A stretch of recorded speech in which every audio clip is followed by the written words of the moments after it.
ಬೆಂಗಳೂರು ದಕ್ಷಿಣ ಕ್ಷೇತ್ರದ ಗೆಲುವಿದು ನಾವು ಗೆಲ್ತೀವಿ, ಬೆಂಗಳೂರು ದಕ್ಷಿಣದಲ್ಲಿ ನಾವು ಗೆಲ್ತೀವಿ ಅಂತ ಏನೋ ರಾಹುಲ್ ರೆಡ್ಡಿ ಅವರು ಓಡಾಡ್ಕೊಂಡಿದ್ರು. ಜನ ತಕ್ಕ ಪಾಠವನ್ನು ಸುಮಾರು 2,80,000ಕ್ಕೂ ಹೆಚ್ಚು ಅಧಿಕ ಮತದಿಂದ ನಾವು ಗೆಲ್ತೀವಿ.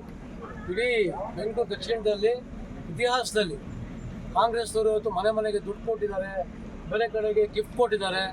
ಎಲ್ಲ ಕೂಡ ಆಸೆ ಆಮಿಷಗಳನ್ನ ಹೊಡೆದಿದ್ರು ಕೂಡ ಪ್ರಮುಖ ಮತದಾರರು ಇವತ್ತು ಆಶೀರ್ವಾದವನ್ನು ಮಾಡಿದ್ದಾರೆ.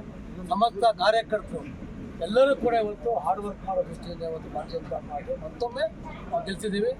ಇವತ್ತು BTM ಕ್ಷೇತ್ರದಲ್ಲಿ ನಮ್ಮ ಶ್ರೀಧರ್ ರೆಡ್ಡಿ ಅವರು ಇಲ್ಲೇ ಇದ್ದಾರೆ, ಇದ್ದಾರೆ, ಏನು ಸಚಿವರು ನಾವು ಗೆದ್ದೇ ಗೆಲ್ತೀವಿ ಅಂತ ಹೇಳ್ತಿದ್ರು. ಅವ್ರ ಕಾನ್ಸ್ಟಿಟ್ಯೂನ್ಸಿಯಲ್ಲೇ ಕೂಡ 10,000 ಮೈನಸ್ ಆಗಿದೆ. ರಾಜೀನಾಮೆ ಕೊಡಬೇಕು, ಆ ಮಂತ್ರಿ ಸ್ಥಾನಕ್ಕೆ ರಾಜೀನಾಮೆ ಕೊಡಬೇಕು.